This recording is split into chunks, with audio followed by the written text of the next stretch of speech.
Nagbabala ka ba mag-ice tube business pero hindi mo alam kung anong size ng machine ang kukunin mo? Ito ang pinakasimpleng explanation para sa'yo. One tonner.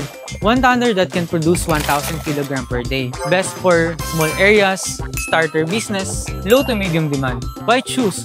Mababa ang puhunan, pero mabilis mag-start. Two tonner. Two tonner that can produce 2,000. Two tonner.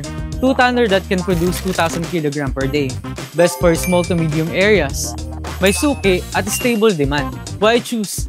Mas save compared sa one tonner kung alam mo meron ka na siguradong buyers. 3 tonners. 3 tonners that can produce 3,000 kg per day.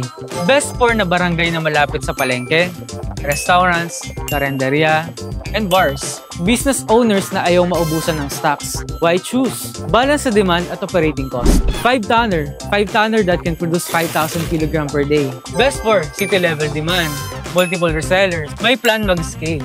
Ito ang sweet spot na maraming successful ice plants. 10 tonner that can produce 10,000 kg per day. Best for small towns and small cities, wool distributors. Why choose? For serious owners na kaya ang heavy daily consumption. 15 tonner that can produce 15,000 kg per day. Best for big cities, supplier ng factory, fish port, and cold storage. Why choose? Industrial demand plus high ROI kapag malaki ang demand. 30 tonner that can produce 30,000 kg per day. Best for major commercial areas, high volume industrial clients, large scale ice plants. Why choose? Ito ang pambato ng malalaking negosyo.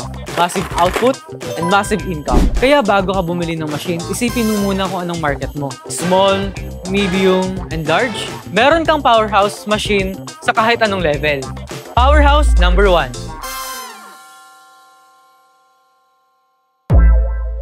Small town starter business.